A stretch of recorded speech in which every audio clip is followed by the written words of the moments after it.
Bueno, y en este ciclo de charlas para datorgente.com hacemos una entrevista con Anabel Hernández, quien es sin duda una de las periodistas más destacadas en temas de investigación relacionadas al crimen organizado y también al accionar de los cárteles en México y en otros lugares del mundo. Anabel, te damos la bienvenida a este ciclo de entrevistas. ¿Qué tal? Buenas tardes ya a ti al auditorio. Anabel, hemos estado leyendo tu último trabajo, realmente hemos quedado impactados, ¿no?, por la contundencia de la información de tu último libro, El Traidor, que es de alguna manera una especie de cuaderno íntimo, como decimos acá en Argentina, de diario íntimo del hijo del Mayo Zambada. Pero para una audiencia que tal vez no está tan empapada con lo que son los pormenores y cómo es hacia el interior la organización de un cártel en México, contanos primero quién es el Mayo Zambada. Bueno, Ismael el Mayo Zambada es quien ha sido el dirigente, el verdadero líder, el jefe máximo del cártel de Sinaloa en México en los últimos 50 años. Habrá que recordarle al auditorio que el cártel de Sinaloa es una organización criminal que tiene su sede en... Es parte de lo que he descubierto en mi investigación, y que tiene presencia en el 60% del planeta, empezando por todo el continente americano, excepto Alaska. Solo Alaska no es parte de este inmenso territorio del cártel de Sinaloa, sin contar todavía con los demás continentes. Estamos hablando, repito, de la organización criminal de tráfico de drogas más importante del mundo, con presencia en el 60% del planeta. Bueno, y su hijo se llama Ismael Zambada Niebla, es su primogénito varón, lo procreó con su primera esposa, Rosario Niebla, y bueno, es el diario El Traidor, el libro El Traidor,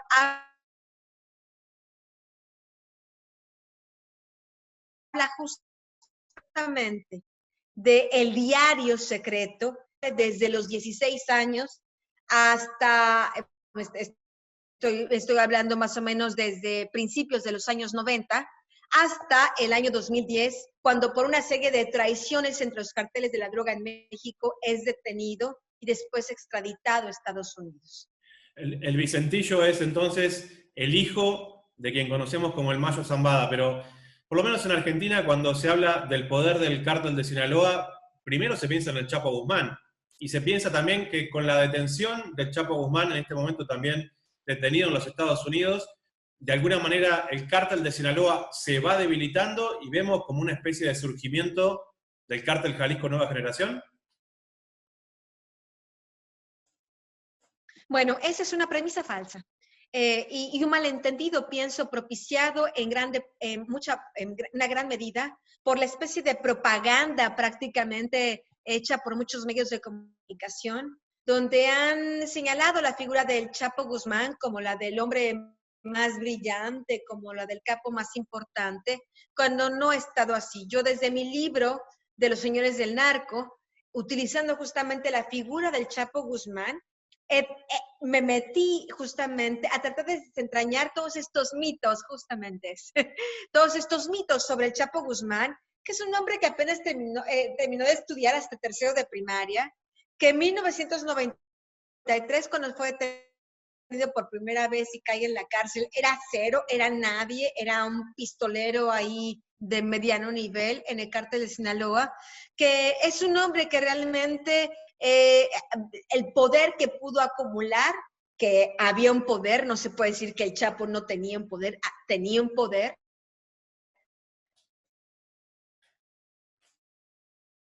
pero estaba muy sujeto a lo que era la corrupción del gobierno, la protección del gobierno, era quien le permitía existir. Pero sobre ese libro de los Señores del Narco, hablo como una fuente de información mía, me habla de que el jefe de jefes era el Mayo Zambada y que el Chapo Guzmán era un subalterno del Mayo Zambada. Después de haber publicado justamente Los Señores del Narco, es que en 2011 conozco a un abogado directamente del Mayo Zambada y del Vicentillo, de su hijo Vicente Zambada Niebla, y es a través de este abogado que realmente penetro la parte más importante, medular del cártel, y tengo esta información inmediata, fresca, tenía acceso a todas las relatorías que el abogado me hacía de las reuniones que en ese momento él estaba teniendo con el Mayo, con el Chapo, con otros incluso narcotraficantes, y bueno, hasta que al final él rompe con el cártel, lo traiciona de cierta manera y me entrega este diario, donde es ahí por primera vez que tenemos un documento histórico, pienso yo, que viene desde adentro de la cúpula del cártel, que termina por romper todos los mitos y termina finalmente por enseñarnos, es prácticamente una endoscopía de lo que realmente es el cártel, qué significa, dónde trabaja, con quién trabaja, no solo en México, sino en el mundo.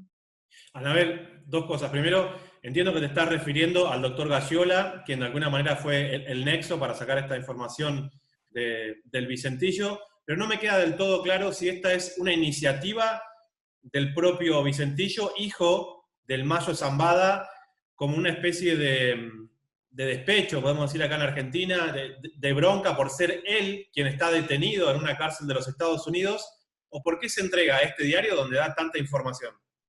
Esa es una pregunta medular. Yo del 2011 al 2015 tuve pláticas constantes, reuniones constantes con el abogado Fernando Gaggiola. Él me contacta, él es quien me contacta por instrucciones en ese momento de Vicente Zambada y de su hijo, para contarme una historia que en ese momento beneficiaba de uno u otro modo a la organización criminal. Y era revelar al mundo los acuerdos que existían entre el gobierno americano, entre la DEA, con el cártel de Sinaloa. Era la revancha del Mayo Zambada de decir, ustedes se llevaron a mi hijo porque ya en el 2011 ya su hijo estaba extraditado, ahora yo voy a contar de qué se trata este negocio. Y así empezó la historia. Pensaron en vos por el hecho de que ya habías escrito este libro y otros, y por la experiencia que tenés en que seas quien publique este libro. O sea, es una iniciativa de ellos. No, espera un segundo. La iniciativa de ellos era publicar un artículo, un reportaje, y basta. Es a través de 5 años de estar hablando con el abogado, de estar en reuniones constantes, de generar esta típica relación entre fuente de información y periodista, la que con el tiempo el abogado Gaggiola deja a un lado las instrucciones del Mayo Zambada, que era solo cuéntale esto, solo le puedes contar, no le vas a contar de mis empresas, no le vas a contar de cómo lavo el dinero en el mundo. Claro que no, esto era una loca. Por supuesto que el Mayo Zambada y su hijo no querían que esto se supiera. Cuéntale cómo traicionamos a todos. Por supuesto que no. Es después el propio abogado Gaggiola quien toma esta decisión, pienso yo, importante, histórica, porque él descubre, el abogado Gaggiola, que estaba enfermo de cáncer. Y es ahí, en esta especie de, pienso yo, redimirse, que decide traicionar al cártel y entregarme este documento histórico, que es el diario secreto. No era el Vicentillo quien quería que se publicara y no es el Mayo Zambada quien quería que se publicara. De hecho, la información que yo tengo, yo no me encuentro en México, tengo que aclarar a tu auditorio, para mí es imposible vivir en México por este tipo de investigaciones que hago, y ya a raíz del libro Los Señores del Narco he tenido que he sufrido atentados por parte del gobierno, de la parte corrupta del gobierno y de los carteles de la droga, así que he tenido que salir de México. Pero este diario, yo sé, esta publicación y sobre todo la carátula del libro, porque no sé si lo tengas allá a la mano, yo en este momento no lo tengo. Es el retrato del Vicentillo pintado como un payaso. Ridiculizado a sí mismo. Era un retrato que él está ya prisionero en el Metropolitan Correctional Center en Chicago. A él le gustaba hacer dibujos y los mandaba a su madre o a sus hijos a través del abogado. El abogado era el mensajero. En uno de estos envíos que le manda Vicentillo, que le entrega al abogado sus dibujos, estaba este autorretrato, donde el hijo del capo más importante, uno de los capos más importantes del mundo, se dibuja como un payaso, como un ridículo. Puede ser un mensaje para su propio padre, que de alguna manera dejó que lo capturaran, no quiero decir si lo entregó o no, pero de alguna manera es el hijo primogénito del máximo capo del cártel de Sinaloa, quien está pagando parte de las consecuencias, pero su padre está libre. Su padre está libre, pero siempre en constante comunicación con el hijo, porque a través de ese tiempo lo que pudo aprender es que el Mayo Zambada y su hijo, que ya estaba en cárcel, seguían colaborando y trabajando coordinadamente con el gobierno americano. Así lo hicieron en 2011, 2012, 2013, 2014 y 2015. Y durante todo ese tiempo, el Mayo Zambada le enviaba al hijo, utilizaba al hijo que estaba en prisión para seguir ayudando a la DEA a que capturara a sus enemigos, a que capturara a sus competidores, a que capturara a los parientes que ya no le eran que lo habían traicionado, que eran incómodos para él. Entonces estamos hablando de que el Mayo Zambada sí tenía, o sea, esto que el hijo estaba traicionando y colaborando con el gobierno americano no era a espaldas del padre, era con el permiso del padre, porque por supuesto, en todas estas traiciones que comete Vicente Zambada y toda la información que le da al gobierno americano, jamás era para dañar los negocios de su padre. Tan es así que el padre tiene intactos todos sus negocios empresariales, legales, porque tiene muchos en México y en Estados Unidos, y no ha sido detenido. Eso significa que realmente no hay una traición al padre, sino hay un trabajo con el padre para terminar de deshacerse de todos los demás enemigos y competidores. Anabel, si el Mayo Zambada tiene negocios lícitos, entiendo que está dedicado a la ganadería, al ordeñe, como decimos aquí en Argentina, al negocio de la distribución de leche de bovinos. Si no lo capturan es porque no quieren, porque si es la cara visible de empresas legales, obviamente tienen que tener una dirección, tienen que tener un paradero efectivo. Y a la vez, vos me estás hablando de años en de los gobiernos, sobre todo de Vicente Fox y de Felipe Calderón, que pertenecen al Partido Autónomo Nacional en México, existió una especie de resurgimiento o de empoderamiento del cártel de Sinaloa durante esos dos gobiernos del PAN. Bueno, el cártel de Sinaloa, y es otra de las cosas que pude aprender a través del diario de Vicente Zambada y a través de las pláticas con el abogado Fernando Gagiola, es que es una organización criminal que lleva 5 décadas, 50 años en México, como grupo hegemónico, como el grupo más importante. Incluso ahora a través del diario he podido descubrir que en aquel momento había un hombre en los años 90 que se llamaba Amado Carrillo Fuentes, un importante narcotraficante que incluso tuvo presencia en Argentina. El señor de los cielos. El señor de los cielos, Amado Carrillo Fuentes, que mandaba dinero a Argentina, que intentó ahí crear empresas, etcétera, etcétera. Bueno, el señor de los cielos era también empleado del Mayo Zambada. No era así tan independiente como pensábamos. Él le rendía cuentas por cada cosa, cada decisión que tomaba, iba con el Mayo Zambada para pedir la autorización. Y solo se pide autorización quien en la jerarquía es más importante que tú.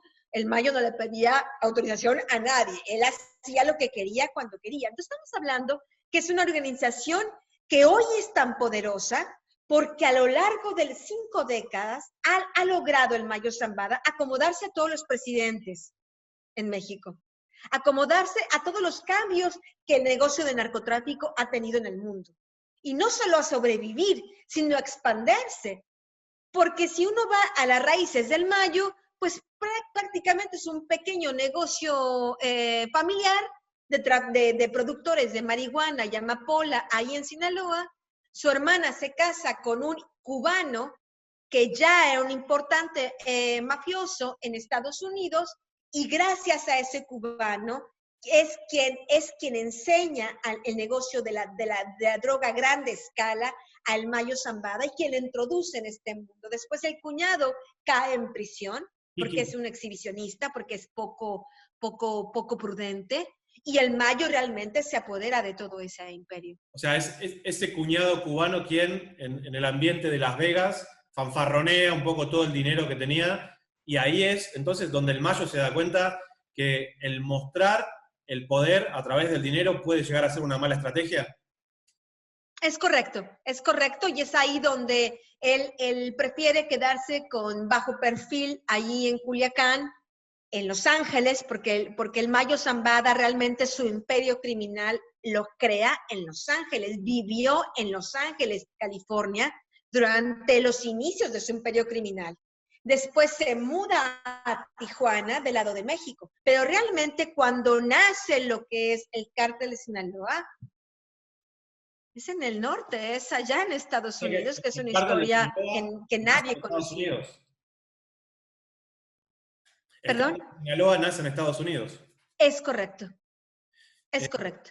Anabel, ¿y cómo se mantiene durante estos 50 años? Porque pasaron presidentes en México de todo tipo, pero en los Estados Unidos también. Entonces, ¿cuáles son las agencias de inteligencia de Estados Unidos que de alguna manera han trabajado de manera conjunta con los cárteles del narcotráfico en México, pero sobre todo con el Mayo Zambada? La agencia antidrogas, la DEA. ¿La DEA? La DEA es con quien el cártel ha tenido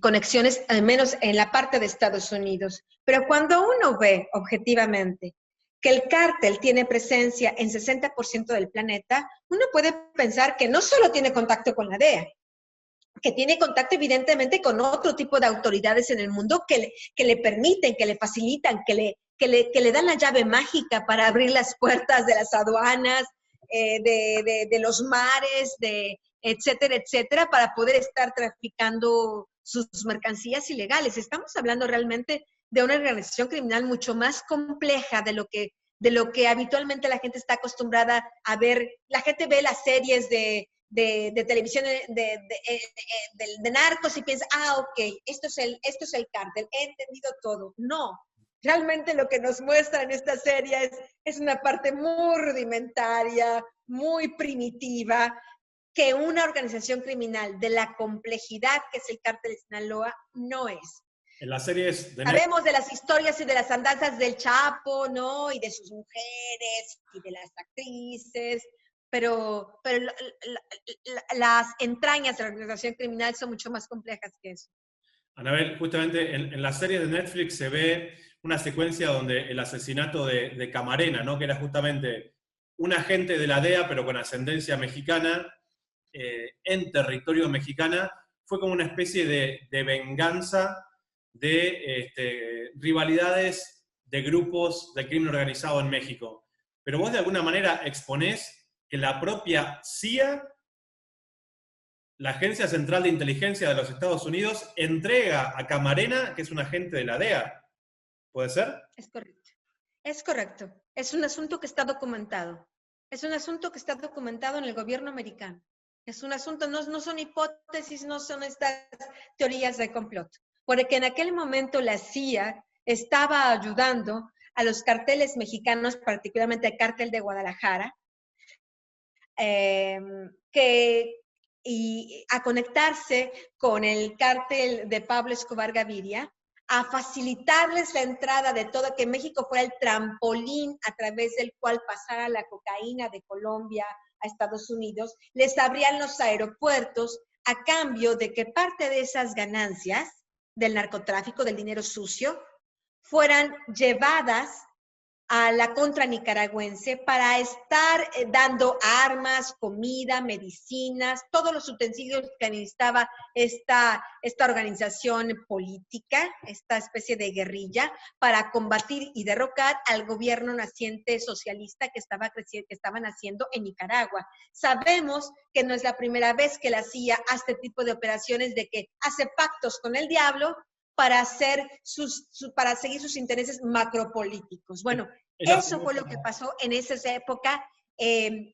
Enrique Camarena, el agente de la DEA, que era un hombre honesto, descubrió esta operación de la CIA, y es ahí cuando la CIA se dio cuenta, este hombre sabe demasiado, y ordena a los carteles a matar a Camarena, pero quien estuvo presente en el interrogatorio, donde fue brutalmente torturado, violentado de todas las formas que uno se pueda imaginar, había gente americana, había gente del gobierno americano. Ahora, qué raro que en la serie de Netflix no lo muestran, ¿no? Yo, en su momento,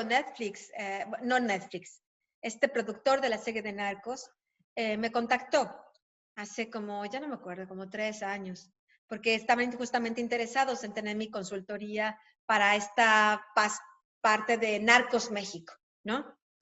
Y bueno, yo siempre lo que le he planteado a este tipo de productoras, hasta el momento nunca he publicado nada, ni siquiera de mis libros, porque no me interesa desvirtuar lo que realmente es grotesco, ¿no? De estos personajes, de este mundo narcotráfico. No estoy dispuesta a hacer ningún glamour ni disfrazar la historia solo porque sea más digerible para el auditorio. Entonces, yo discutía con el productor, bueno, es que él me decía, por ejemplo, habían contratado a un actor muy guapo, muy atractivo para hacer la de Amado Carrillo Fuentes, El Señor de los Cielos. Yo le decía al productor, bueno, ¿que usted no ha visto fotos de Amado Carrillo Fuentes?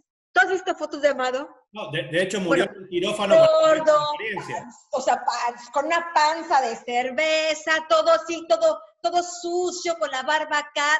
La gente que lo conoció decía, era desagradable. Las mujeres, actrices, sí, etcétera, etcétera, que iban a tener relaciones con él, era por el dinero, no era porque era muy sexy, ¿no? Entonces, yo estoy pensando, bueno, ¿y por qué no pone un actor que realmente represente al señor Carrillo Fuentes? ¿Sabes lo que me contestó? Porque nadie vería la serie. Después yo le pregunté sobre este tema de Camarena, que ya era un tema mucho más medular, más que la estética, era más medular, ¿no? Y yo le pregunté, bueno, supongo que contarán la historia de la CIA. Y lo que me dijo es un poco, esta historia son cosas que nosotros no podemos decir. Entonces, no sé si lo que me respondió es porque él no conocía la historia, por una especie de censura, no lo sé, no quiero prejuzgar, pero soy muy apegada a lo que él dijo en ese momento. Entonces, esta historia no la podemos procesar, ¿no? Pero es la historia que está documentada. Anabel, y es la historia que incluso compañeros de Enrique Camarena han dicho en repetidas ocasiones. Hay un personaje que yo le empecé a prestar atención desde hace varios años en México, justamente por tus investigaciones, y es Genaro García Luna. Vos ya hace 10 años estabas anticipando de los nexos de García Luna con las agencias de inteligencia de los Estados Unidos, y hoy cuando vemos su vinculación directa con la operación Rápido y Furioso y que está detenido en los Estados Unidos, ¿podría llevar la detención de Genaro García Luna por primera vez a un presidente como Felipe Calderón a ser parte de un proceso jurídico que termine con su detención? Yo publiqué justamente en el 2010 el producto de una larga investigación donde hablaba justamente cómo estas historias del cártel de Sinaloa o del Chapo Guzmán en parte era un mito, porque el gobierno quería hacer pensar, bueno, el cártel de Sinaloa son los malos y nosotros somos los buenos que tenemos la guerra contra los carteles de la droga. Toda esa historia era totalmente falso. Lo que había en México durante el sexenio de Felipe Calderón era una guerra entre carteles por la disputa del territorio, por la disputa del mercado, por la disputa de las rutas hacia Estados Unidos para el tráfico de drogas, donde el gobierno de Felipe Calderón se puso del lado del cártel de Sinaloa para combatir esa guerra. Y entonces estuvo combatiendo contra los enemigos del Mayo Zambada, del Chapo Guzmán, de una manera dirigida, de una manera donde el propósito no era salvar a México del narcotráfico, sino entregarle todo el país a este cártel. Lo que sucedió es una guerra sangrienta que ya los medios de comunicación de todo el mundo han documentado y reflejado en toda su cruda realidad. Y yo lo que publiqué en 2010 era esa historia de cómo la guerra contra el narco en México era falsa y cómo Genaro García Luna y el presidente de la República negociaban con el cártel de Sinaloa los protegían, cómo Genaro García Luna los ayudaba incluso a traficar droga en los aeropuertos, particularmente en la Ciudad de México, que es el aeropuerto más grande de México, donde les ayudaba a subir droga, a bajar dinero, etcétera, etcétera. Cuando yo publiqué este libro, justamente este hombre, el secretario de Estado responsable de la seguridad pública federal de todo el país, y bueno, lo que hizo es un complot para asesinarme, porque estas informaciones que yo estaba publicando, que no eran ocurrencias, era una investigación muy documentada. Yo había hablado directamente con integrantes de diferentes carteles que me lo habían señalado, además de que había documentos en la propia Procuraduría General de la República de México que habían querido esconder para no ensuciar ni a Calderón ni a García Luna, ¿no? Y bueno, hoy lo que sucede es 9 años después, en diciembre de 2019, este hombre finalmente es encarcelado en Estados Unidos y enfrenta un juicio por narcotráfico y por corrupción. Tú me preguntas, ¿esto involucrará directamente a Felipe Calderón? Lo involucra directamente. Absolutamente. Si el gobierno, y yo sé, porque he seguido el caso desde muchos años, yo sabía que había esta investigación abierta en Estados Unidos contra García Luna, no la di a conocer porque me pareció irresponsable sabotear una investigación tan importante y si lo daba a conocer, lo notificaba a él de una cosa que seguramente no sabía que estaba sucediendo. Pero lo que sé ahora es que el gobierno americano, García Luna es solo una pequeña pieza de todo lo que quieren, porque esta operación de García Luna, el propósito es desbaratar parte de la corrupción, de estas redes de corrupción que existen en México. Y bueno, esta red de corrupción no es solo García Luna, hay importantes empresarios y políticos, incluyendo el hoy expresidente Felipe Calderón y el expresidente Enrique Peña Nieto. A mí me llamó mucho la atención, y lo vemos un poco a la distancia desde acá, de que en el contexto que van avanzando esas investigaciones, se da el ataque, creo yo, por primera vez en la Ciudad de México contra un secretario de Estado, secretario de Seguridad de la Ciudad de México, García Furch, donde un cártel al mismo momento como que se adjudicó ese atentado. En mi caso no termino de entender de dónde viene, y a los pocos días un video con una persona con un pasamontaña y ametralladoras detrás, amenazando al propio presidente Andrés Manuel López Obrador. ¿Cuál es tu visión de primero, del ataque al secretario de Seguridad de la Ciudad de México, García Furch? Bueno, tendríamos que entender quién es García Harfuch, Omar García Harfuch, el secretario de Seguridad Ciudadana de la Ciudad de México. Y es uno de los integrantes del grupo más cercano a Genaro García Luna. Es parte de ese grupo que se privilegió, es parte de ese grupo que se convirtió en una cofradía, es parte de ese grupo que aunque terminó el sexenio de Felipe Calderón, subsistió en el sexenio de Enrique Peña Nieto hasta llegar hoy en día.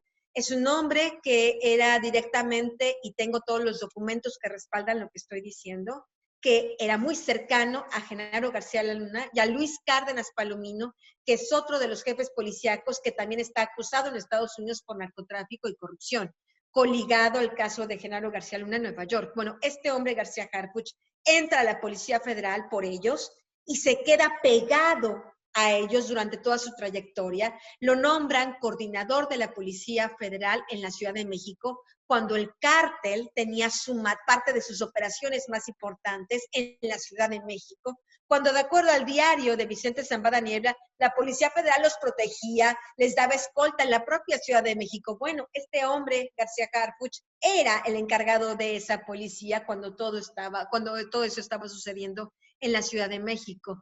Nunca denunció la corrupción, nunca denunció a García Luna, y bueno, ahora lo sorprendente es que este gobierno de izquierda lo recicle y lo mete en estos cargos. Debo decir a él y a otra mucha gente de Genaro García Luna. Así que yo sobre este atentado, este funcionario público inmediatamente a las pocas horas dijo, fue el cártel Jalisco Nueva Generación, hasta ahora no hay ninguna prueba de qué realmente pasó ahí.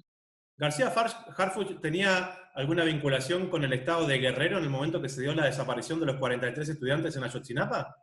Sí, él era el coordinador estatal de la Policía Federal en Guerrero. Él estaba a cargo de la Policía Federal en Guerrero cuando ocurrió el ataque y desaparición contra los estudiantes. Ataque y desaparición que hay que señalar que está documentado, participó la Policía Federal.